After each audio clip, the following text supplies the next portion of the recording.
Mandhata invention water heater solar.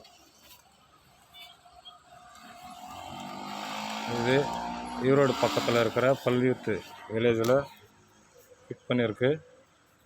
இதோட capacity வந்து 150 litres.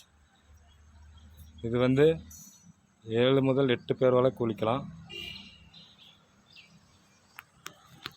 Mat in India, new India, Mandhatha invention water heater solar.